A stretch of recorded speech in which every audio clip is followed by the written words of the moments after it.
Hello, bienvenue dans TDRH Recovery. Je suis ravie de vous offrir cette masterclass. Je vous invite clairement à couper votre téléphone, à vous prendre de quoi noter, parce qu'on va partager, on va dire, des choses très intéressantes.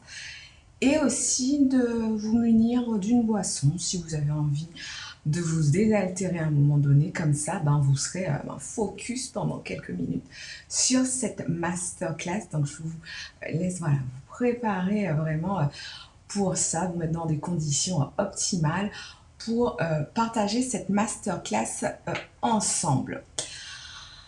TDAH Recovery, c'est quoi? Donc, ce sont les secrets des neuroatypiques TDAH qui réussissent à transformer leur vie malgré leur chaos intérieur. Donc, je vais vous partager vraiment tous les secrets, donc des secrets que vous ne connaissez probablement pas. Et voilà, donc on va passer quelques minutes ensemble pour faire la lumière sur tout ça. Commençons par mon histoire et qui je suis. Donc, je suis Dina Serguste, donc psychothérapeute enregistrée à l'Agence régionale de santé du département 34. Je suis une femme créole caribéenne, donc originaire de la Guadeloupe, née en Guadeloupe. Donc, je suis entrepreneur, maman, et voilà. Donc, du coup, j'ai passé une partie de ma vie à me dire, putain, qu'est-ce que t'es bizarre comme meuf, clairement. Je pensais clairement avant d'être diagnostiquée que je mettais tout sur le coup de mes bizarreries et, euh, et voilà, mes étourderies, mes centres d'intérêt, pas centres d'intérêt. Je me disais, t'es peut-être un petit peu bizarre. Jusqu'au jour où, je suis devenue maman et je peux dire que c'est clairement mon fils qui m'a quelque part sauvée parce qu'il m'a permis de mieux me connaître et mieux me comprendre. Donc mon fils a été diagnostiqué il y a 3 ans. Donc même si on avait quand même, donc moi je suis professionnelle de santé mentale, et donc j'avais quand même des pistes et on avait pu voir avec euh, une pédopsie très tôt, dès la moyenne section maternelle. Il y avait déjà quand même j'avais quand même des doutes, donc il a été suivi comme ça. Et après, elle a pu poser le diagnostic. On ne pose pas un diagnostic avant 7 ans. Et on a pu poser le diagnostic à 7 ans pour lui. Et je ne vous cache pas que je me suis effondrée parce que, bon, déjà à l'époque, je savais un petit peu, mais je m'y intéressais pas trop et vraiment de loin. Et que j'avais pas forcément une très bonne représentation de ce trouble-là. Donc, c'est pas une maladie, TDAH, c'est un trouble, on en parlera tout à l'heure. Et donc, du coup, aujourd'hui, je lui dis merci. Aujourd'hui, même, je dis, et même je l'écris, il m'a clairement sauvée. Donc, ma formation, éducation, formation, donc voilà, je suis été une maîtrise en sociologie, master en psychanalyse, diplôme universitaire de psychothérapeute, maîtrise en psychologie du développement, master en gérontologie, diplôme universitaire de sciences criminelles, diplôme universitaire en psychopérinatalité, formation TCC pendant 3 ans de la TCC, formation de formatrice pour être formatrice. Et j'ai co-animé des groupes thérapeutiques avec des psys, notamment psychiatres. Donc j'ai ce qu'on appelle, pendant une partie de ma vie, j'ai fonctionné en tant que high functioning ADHD. Donc j'ai fonctionné comme une personne qui a un TDAH, mais avec un niveau de performance assez élevé. Et clairement, j'étais marquée clairement par la performance. Je suis vraiment une nana de l'action, mais j'étais vraiment beaucoup dans la performance. Donc, mes expériences professionnelles, donc de 2014-2015, donc j'étais donc dans un centre de santé familiale, donc un centre qui était tenu par un gynécologue obstétrique. Après, j'ai eu mon cabinet à moi dans un, un cabinet pluridisciplinaire avec psychiatre, endocrinologue, ostéopathe. et moi-même.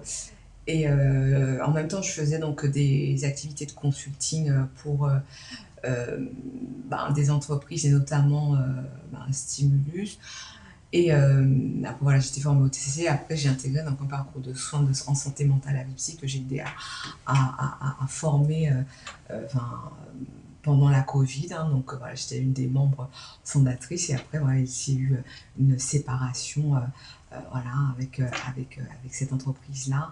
Et je ne vais pas trop en parler puisqu'il y a une procédure en cours. Et ensuite, voilà, je me suis lancée en parallèle, clairement, dans la création de contenu et de la création d'accompagnement en ligne, de psycho-coaching, donc allie la psychothérapie et les outils de coaching, en sachant que la TCC, souvent quand on est formé à la TCC, c'est une forme de thérapie, c'est une forme de coaching en fait quelque part. Donc en accompagnant stratégiquement, que ce soit des professionnels, des particuliers. Et plus récemment, je suis donc la cofondatrice d'une agence de matchmaking avec ma meilleure amie, on va dire. Donc, le TDAH à haut niveau de fonctionnement, ou High Functioning TDAH. Le TDAH, donc, à haut niveau de fonctionnement, ça désigne en fait des personnes qui ont un TDAH, souvent non diagnostiqué, comme ça peut être le cas pour moi, mais on parvient à compenser les symptômes avec une forme d'hyper-contrôle, de perfectionnisme ou un masque de performance. Et on retrouve beaucoup ça chez les femmes. Donc extérieurement très organisée, performante, fiable, solide, intérieurement anxiété, fatigue chronique, surcharge mentale constante, stratégie de compensation avec des to-do list, le fait de faire plusieurs choses à la fois, de procrastiner, et c'est souvent marqué en fait par des pics de productivité. Et après, on peut aussi s'effondrer aussi après. Et donc il y a donc le fait que on va minimiser en fait certains symptômes, notamment le trouble de l'attention, l'impulsivité émotionnelle et l'hyperactivité mentale. Et souvent, ça va se faire, on va décompenser clairement en privé, avec des crises émotionnelles, du burn-out et des replis. Donc, ça passe inaperçu, hein, cette forme de TDAH passe inaperçu parce que c'est marqué par des bons résultats. On arrive à faire, voilà, on gère les enfants, enfin voilà. Et donc, du coup, aussi, on confond aussi ces symptômes-là avec ceux de l'anxiété ou ceux de l'humeur. Et par le fait que des fois, les gens vont s'orienter vers des professionnels qui ne sont pas forcément formés à la psychothérapie et qui vont passer en fait à côté de ce type de diagnostic. Et on retrouve beaucoup le high functioning ADHD, donc chez les femmes, voilà. Donc, en ce qui me concerne, donc mes compétences et mes expertises, donc thérapie et psycho-coaching privé en groupe, en présentiel ou en ligne, les formations aussi en ligne et la création de contenu que je fais aussi avec mon associé. Donc, le TDAH adulte, qu'est-ce que c'est? Trouble de déficit de l'attention avec ou sans hyperactivité et sans le côté turbulent. D'accord? Donc ça se caractérise par certains symptômes, donc des symptômes d'inattention, être distrait facilement, oublier fréquemment ses affaires, perdre les objets, ne pas terminer ce qu'on commence et une difficulté à s'organiser. Donc ça, ce sont tous les symptômes d'inattention. Ensuite, on a donc les symptômes d'hyperactivité, c'est le fait de bouger un petit peu comme moi, hein, bouger tout le temps, couper la parole, ne pas tenir en place, parler trop, agir sans réfléchir. Donc là, je vous montre le cerveau deux cerveaux, donc un cerveau neurotypique et un cerveau avec TDAH. C'est très bien de voir ça parce que ça permet de comprendre. Donc le cerveau neurotypique, il est caractérisé par le fait que quand on est neurotypique, on arrive à se concentrer, à être stable on arrive à gérer aussi ses émotions de manière équilibrée et on arrive voilà, à faire passer les informations ou les informations circulent de manière assez efficace au niveau du cerveau. Au niveau du cerveau, en fait, d'une personne qui a un TDAH, on voit qu'il y a une activité qui est réduite au niveau du lobe préfrontal et ce qui va en fait induire une forme d'hyperactivité, une impulsivité, une dysrégulation émotionnelle et la pensée en arborescence où voilà, tout va partir dans tous les sens et aussi le fait d'aller chasser clairement euh, la dopamine, d'aller vraiment avoir besoin en fait de cette dopamine pour agir. Donc il y a 3 types de TDAH. Donc une présentation dite inattentive, une présentation dite hyperactive, impulsive, ou une présentation combinée. Donc là c'est vraiment le cocktail où on a vraiment les deux. Donc le TDAH chez les femmes, c'est une réalité qui est invisibilisée. Seulement 4,2% des femmes sont diagnostiquées TDAH contre 13% des hommes. C'est énorme, l'écart il est énorme. Et j'invite clairement toutes les femmes qui qui regardent cette masterclass, faites-vous évaluer par des pros de la santé mentale, par voilà, le diagnostic il est posé en fait par des psychiatres, mais il y a des psychiatres qui acceptent. Bon, je travaille avec un psychiatre où voilà, faire passer les échelles et ensuite le psychiatre il valide le diagnostic. Donc faites-vous évaluer, c'est très important. Parce que voilà, ne dites pas voilà, oui, le prix, votre santé ça n'a pas de prix. Il n'y a pas de prix, enfin voilà, c'est quoi quelques centaines d'euros sur voilà, des choses qui vont vous sauver la vie. Qui vont changer toute une vie en fait, clairement.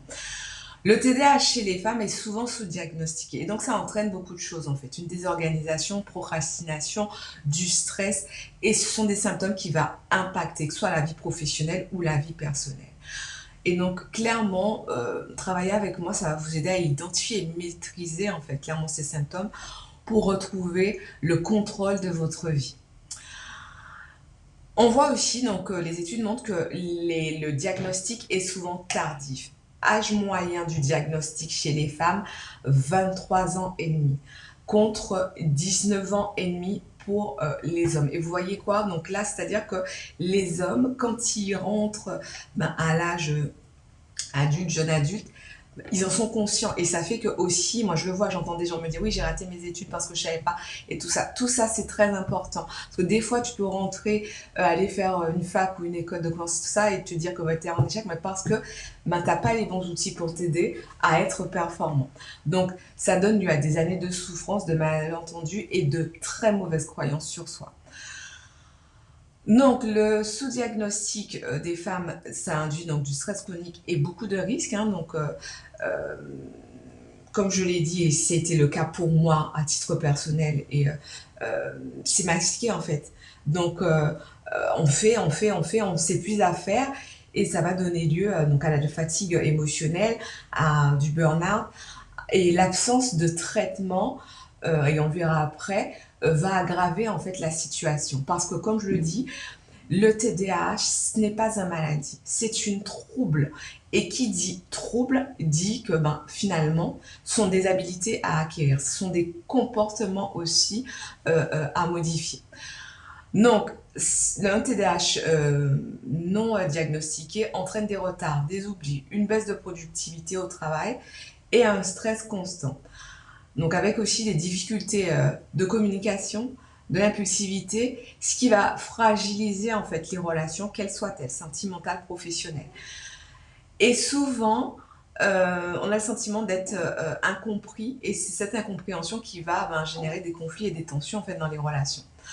Un TDAH non traité peut mener à des comportements d'auto-sabotage, comme le fait des troubles du comportement, donc alimentaire, ou troubles de l'usage de l'alcool, et toutes ces addictions en fait vont finalement sont là pour masquer en fait une problématique sous-jacente, une forme de comorbidité quelque part. Donc avec les enfants aussi, donc il y a des femmes que je vois qui ont des enfants et souvent comme je vous l'ai dit, moi c'est mon fils qui voilà, on peut être en conflit avec un gamin qui a un TDAH tout ça et voilà. Et donc du coup, parce que soi-même, on n'est pas traité, soi-même, on n'est pas informé, on n'est pas renseigné sur bah, qu'est-ce que j'ai, qu'est-ce qui m'habite, qu'est-ce qui m'anime.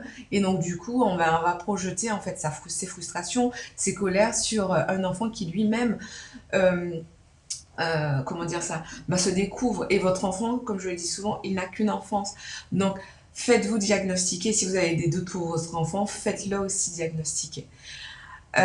Parce que ça va nuire à votre bien-être, ça va nuire à votre relation avec votre enfant et ça va donner lieu à des troubles en fait de l'attachement. D'accord? Donc, ce n'est pas avoir un TDAH, ce n'est pas un manque de volonté, c'est juste un câblage qui est différent. Votre cerveau fonctionne en mode chasseur de dopamine, pas en mode plan-plan, routine. Voilà, c'est je cherche la dopamine, j'ai besoin de nouveautés, j'ai besoin de renouvellement. Donc, pourquoi finalement on passe inaperçu pendant 30 ans?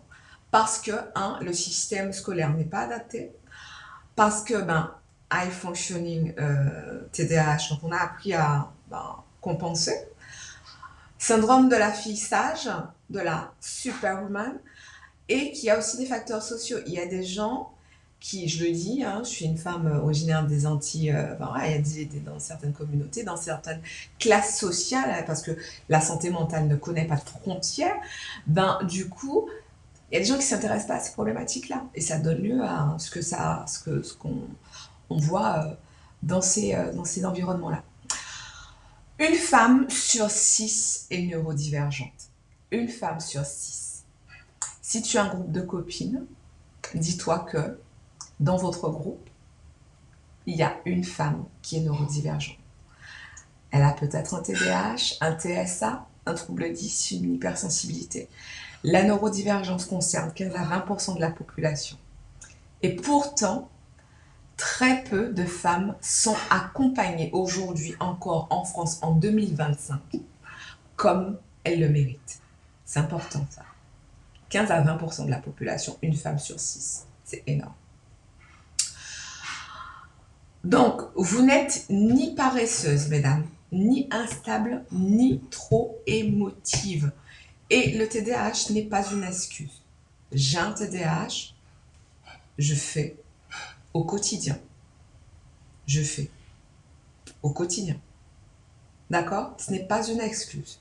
Ne vous enfermez pas dans une case. C'est mon TDAH qui, c'est mon TDAH que, c'est parce que j'ai un TDAH, depuis que j'ai un TDAH. Non. D'accord? Non. Ne vous allez pas vous faire du bien et au contraire, vous allez faire en sorte qu'on vous stigmatise encore plus. Votre cerveau fonctionne différemment et vous êtes peut-être neurodivergent. Le TDAH, peut-être le TDAH plus le TSA, peut-être trouble 10, mais voilà. Donc, mais renseignez-vous. Le traitement du TDAH. Le traitement du TDAH ne se résume pas qu'aux médicaments. Mais pour beaucoup de personnes, les médicaments sont un levier essentiel de stabilisation. Donc en France, les molécules autorisées sont strictement encadrées. C'est important de le dire aussi. Donc les principaux médicaments pour le TDAH, donc on a le méthylphénidate, c'est ce qui est le plus prescrit en France.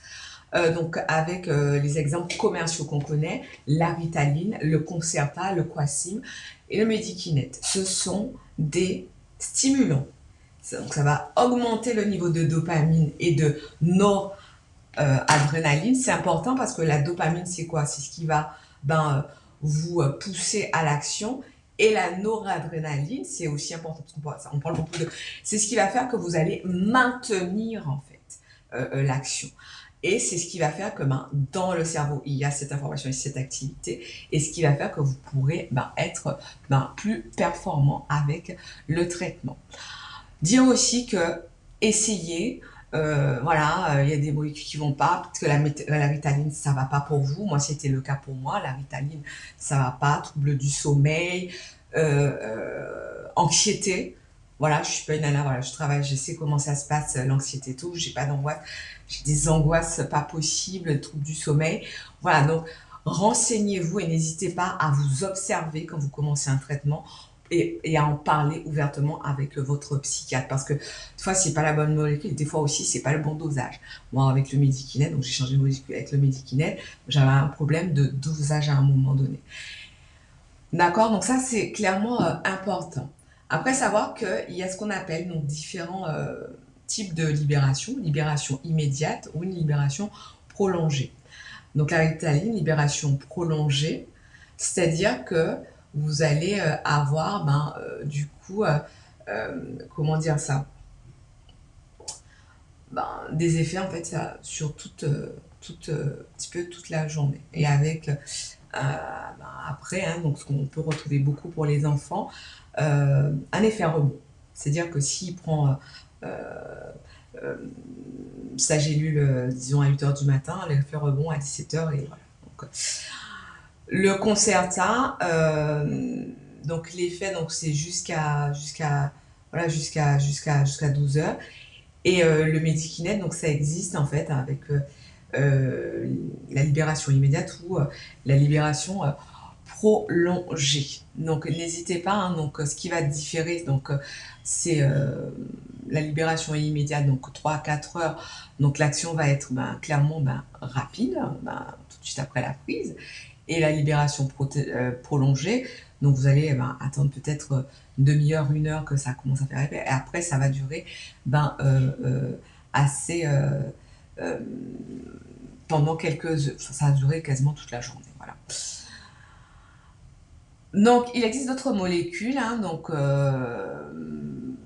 on ne parle pas forcément en France, mais voilà, donc c'est toujours bien à savoir. Hein, donc, atomoxétine, donc non stimulant, ça va agir beaucoup sur la noradrénaline, donc c'est une alternative en cas de mauvaise tolérance aux stimulants. Guanfacine, utilisé par voie en complément pour les enfants. Bupropion, voilà, donc c'est souvent prescrit à l'étranger ou dans des cas assez particuliers.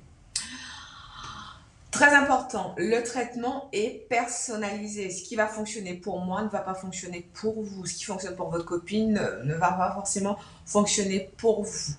Donc, du coup, attention, comme je disais, parlez-en à votre psychiatre. C'est lui qui est médecin et qui verra avec vous comment ajuster, comment faire en sorte que le traitement soit le plus adapté pour vous. L'effet est strictement symptomatique. Il aide à mieux gérer. Il ne guérit pas.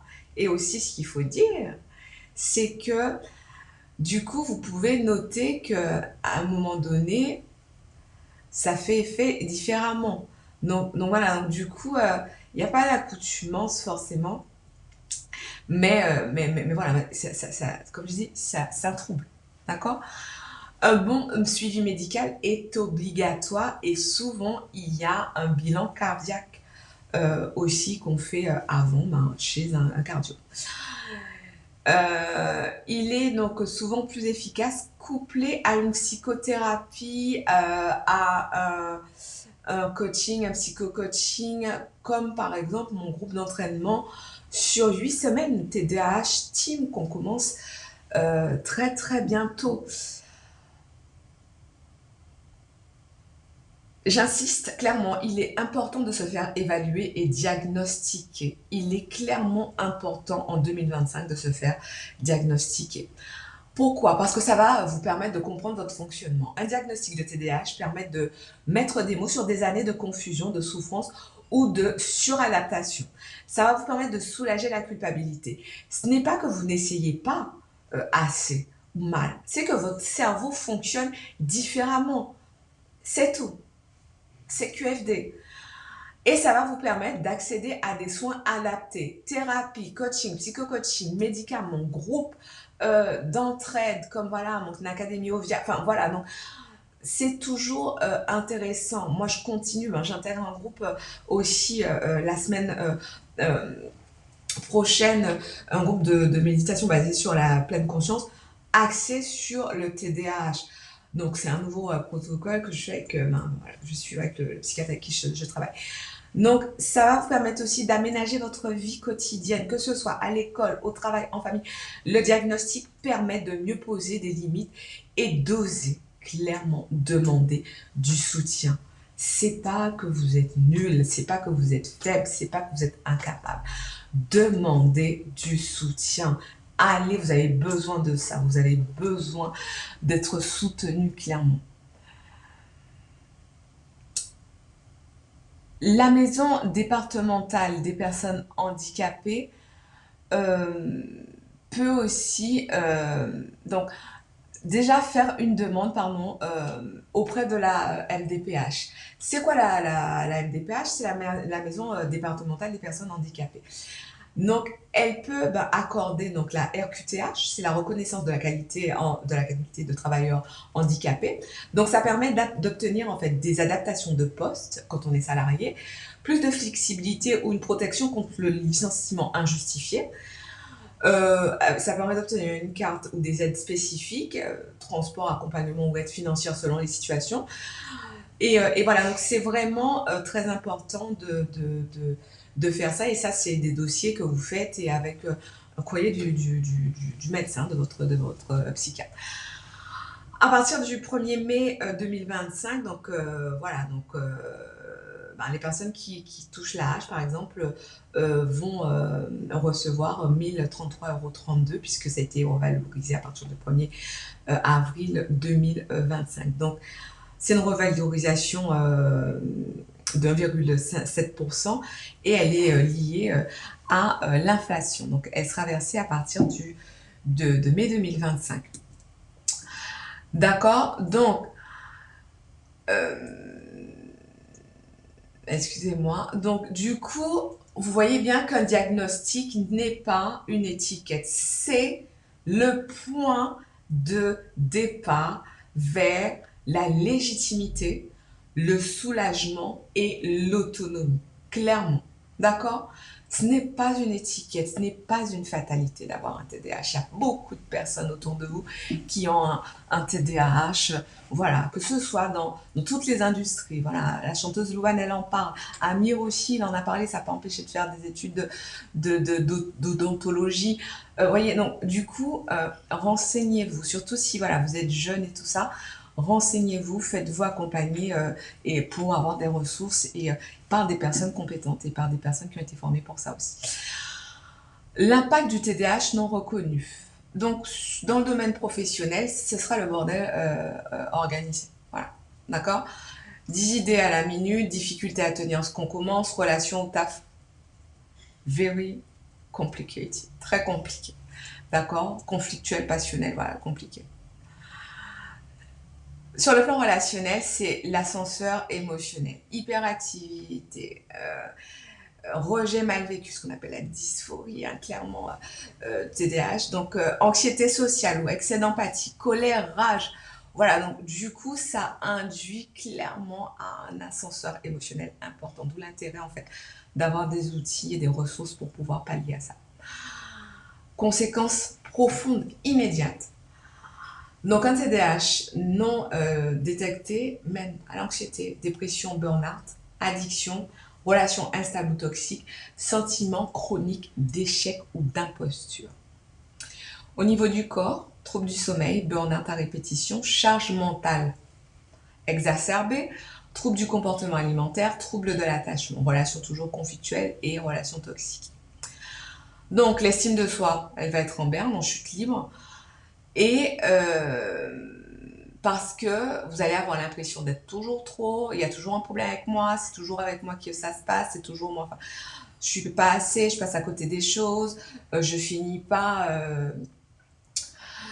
ce que je commence, je passe toujours à côté des opportunités, enfin voilà. Donc, et vous allez finir clairement par vous éteindre. Donc du coup, c'est important de savoir. Donc, vous pouvez clairement aujourd'hui changer les règles du jeu. Et ça commence par vous comprendre. Mieux vous comprendre va vous permettre de mieux appréhender en fait vos environnements.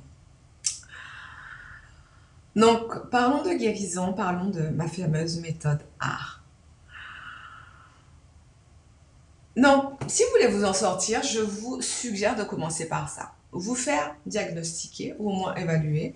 Vous n'êtes pas votre trouble. C'est vrai que dans le jargon, on entend beaucoup ça sur je suis TDAH, je suis TDAH. J'ai un TDAH. D'accord? Pas essentialisé. J'ai un TDAH. Libérez-vous clairement de la honte et des fausses croyances. Non, tu n'es pas fainéante. Non, tu n'es pas incapable. Non, tu n'es pas nul. Non, tu n'es pas en retard. Tu n'es pas instable. Tu es neurodivergente. D'accord? Donc, apprenez à hacker votre cerveau avec ma méthode ART, c'est-à-dire harmoniser votre environnement. Plus votre environnement sera en harmonie avec qui vous êtes, mieux vous allez vous sentir et mieux vous allez vous exprimer et être épanoui en fait. Activez votre énergie créative. Moi, je le dis, le TDAH, c'est un don. C'est un don, c'est un don. Quel que soit si vous êtes, vous croyez en Dieu ou si vous croyez pas en Dieu, voilà, c'est un don divin, c'est un don de l'univers, c'est un don. C'est un don. Vous arrivez, on est créatif en fait quand on a un TDAH et on a accès à des informations que parfois les autres n'ont pas. Et si vous êtes TDAH et en plus spirituel, oh là là. Mais pour ça aussi, donc, il est important aussi d'apprendre à réguler son système nerveux. Si le système nerveux n'est pas régulé, ben, du coup, on en vient à être toxique pour soi. Donc, l'art en action, ça donne ça. Donc, plus un espace va être fluide, plus on va pouvoir mener des projets qui vont être alignés avec notre feu intérieur. Et parce que aussi, on aura appris à utiliser en fait des outils de régulation émotionnelle et de focus aussi naturel. Donc on sera capable en fait de se mettre en mouvement et de passer à l'action.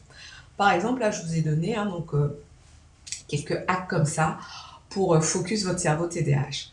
L'arrêtez 5 minutes. Commencez par 5 minutes. D'accord? Voilà. Quel que soit ce que vous voulez démarrer, dites-vous que voilà, je mets mon minuteur, je prends mon téléphone 5 minutes et voilà. Et après, vous avez complètement le droit ou de continuer ou voilà, de faire une pause, mais sans vous rendre compte, vous allez voir que vous allez clairement continuer. Le body doublé.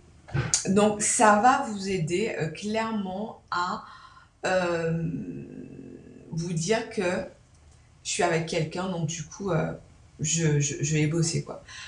Donc, faites comme si vous êtes en coworking, pardon. Appelez quelqu'un, vous pouvez ouvrir Zoom ou regarder une vidéo ou enfin, voilà, de type Study with me.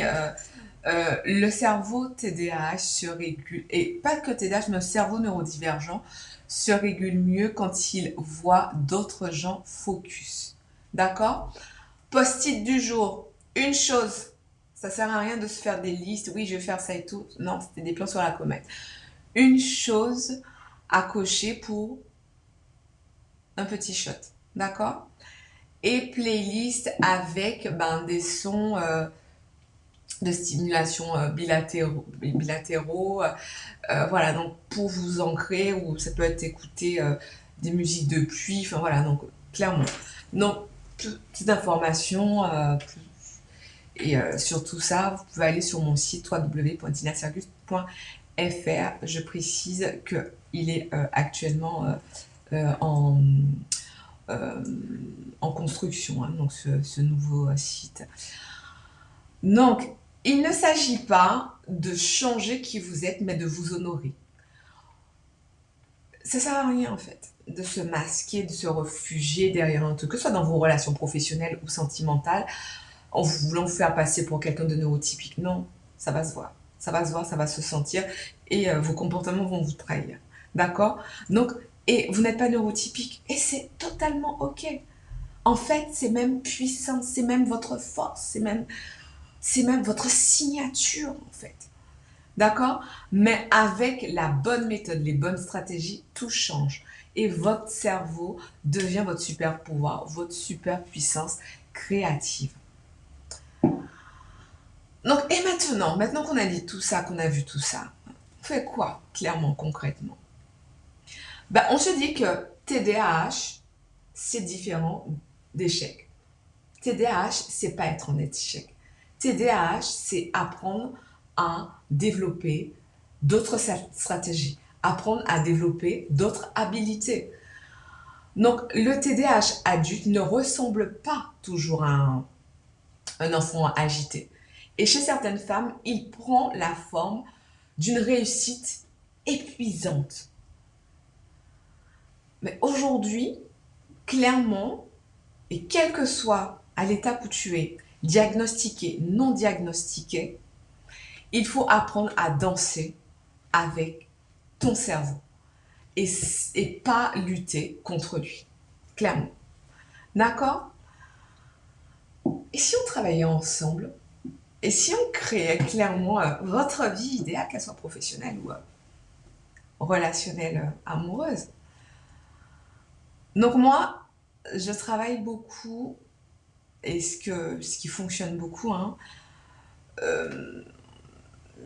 j'aime bien le terme en fait de psycho-coaching. J'ai une approche très holistique en fait des choses, hein, donc je suis voilà, comme je l'ai dit, hein, donc mon cadre référentiel, il est universitaire, il est très... Voilà, je me suis formée à plein de choses après. J'ai fait le fameux, euh, euh, comment dire ça, séminaire de Tony Robbins. Je m'intéresse voilà, à pas mal de choses.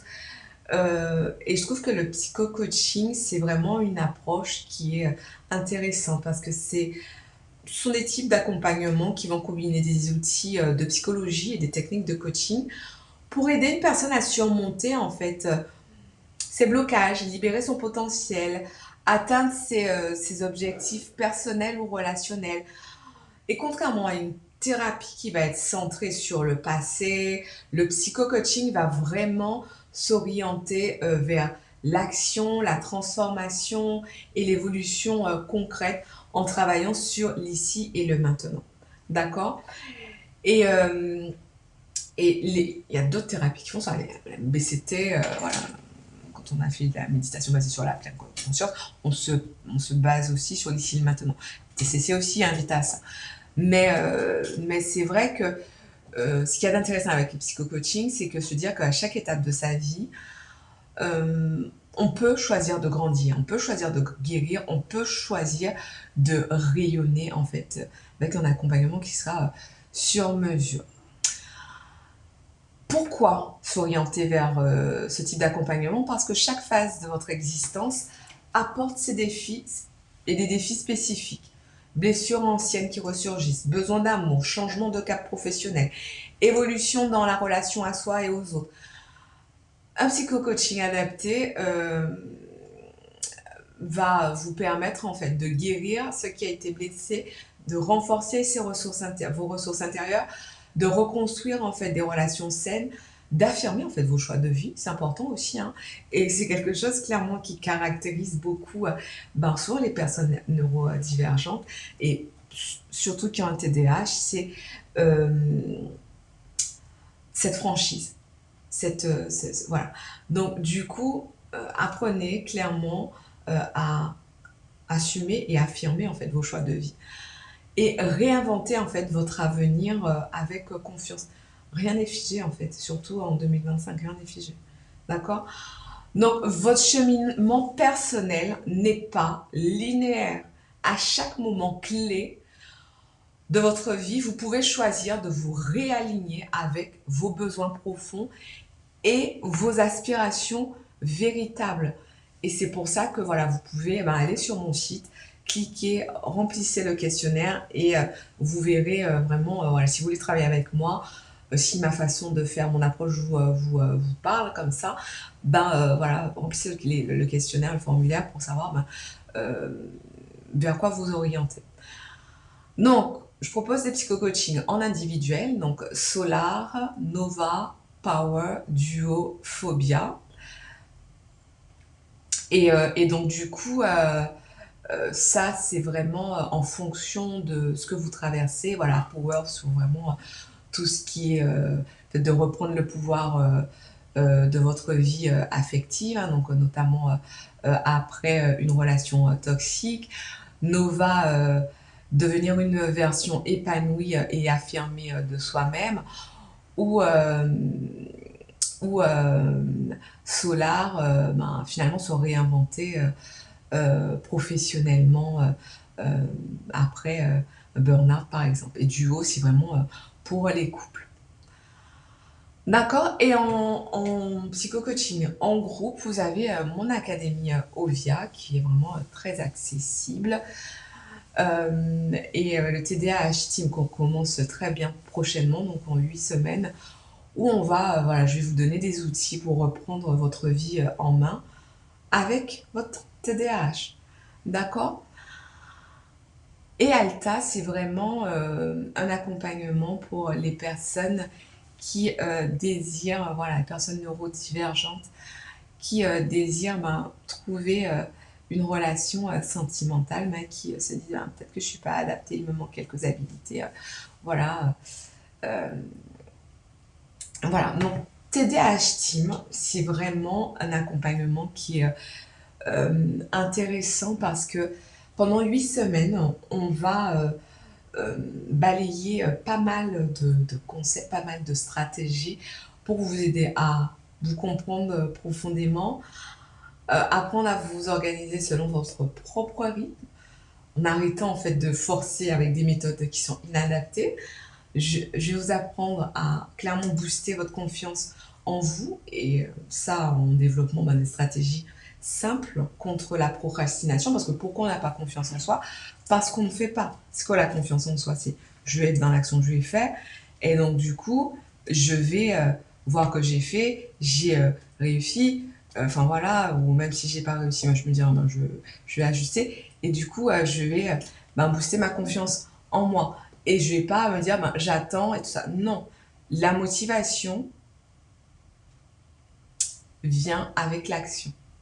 C'est parce que vous avez agi que vous allez être motivé. Et votre cerveau TDAH, il est encore plus sensible à ça parce que comme il chasse la dopamine, donc il va pousser, vous faire passer à l'action. Noradrénaline va maintenir en fait l'action. D'accord. Donc ça, mais il faut apprendre les mécanismes et savoir en fait comment et qu'est-ce qui va faire en fait finalement qu'on va surfer sur la vague et bien prendre la boucle. Bénéficier d'un soutien, vous allez, grâce à cet accompagnement sur une semaine, bénéficier d'un soutien puissant du groupe en fait, du groupe de personnes avec des personnes comme vous, motiver des personnes qui vous comprendront forcément, qui ne seront pas dans le jugement et il n'y aura pas de pression. Voilà, donc on va vraiment, moi je vais vous apprendre vraiment à stabiliser votre énergie, la mettre à votre service, euh, travailler sur votre attention grâce à des outils qui ont prouvé leur efficacité et des outils qui sont très euh, adaptés et optimaux en fait pour les personnes qui ont un TDAH. Donc, imaginez-vous dans seulement 8 semaines, d'accord? Vous disposez de stratégies adaptées qui soutiennent votre énergie. Vous avancez sur vos projets quels qu'ils soient, sans vous sentir bloqué. Vous ne vous sentez plus seul face à vos difficultés. Vous ne vous sentez plus, vous ne vous viviez plus comme quelqu'un de bizarre. Vous avez retrouvé votre confiance et votre motivation naturelle. Vous êtes où, vous faites quoi, vous sentez comment en fait. Pensez à ça pendant quelques secondes. Vous êtes où, vous faites quoi, vous sentez comment. D'accord? Donc ce n'est pas un simple programme, voilà. C'est clairement un catalyseur de changement et de soutien humain précieux. D'accord? Et le tarif, il est complètement accessible. Il est même quand vous allez voir, vous allez vous dire, t'es sérieuse, Dina? Même ma collaboratrice m'a dit, mais seriously? Toi, Dina Saint-Just, 8 semaines en live et tout ça, avec tout ce que tu as donné, ça, ce tarif-là, j'ai dit oui, parce que il y a vraiment Euh, il y a vraiment besoin, je vous vois, je vous entends, j'entends ce que vous me dites en DM sur les réseaux sociaux, que ce soit sur TikTok ou ailleurs. Voilà. Donc du coup, j'ai pris cette décision. Donc merci à tout le monde, je vous remercie. J'espère que voilà que ça a été full valeur. J'ai essayé d'être full valeur, de vraiment vous donner des stratégies déjà là, de vous dire vraiment tout sur le TDAH adulte, vraiment. Si vous avez besoin de plus d'informations, n'hésitez pas à me contacter, contact@dinasergus.fr. On vous répondra, donc ma collaboratrice Déborah ou moi. Sur TikTok aussi, je réponds, je suis très accessible comme personne. Donc, @dinasergus et sur mon site www.dinasergus.fr. Prenez soin de vous, prenez soin de votre cerveau et je vous vois de l'autre côté. À bientôt.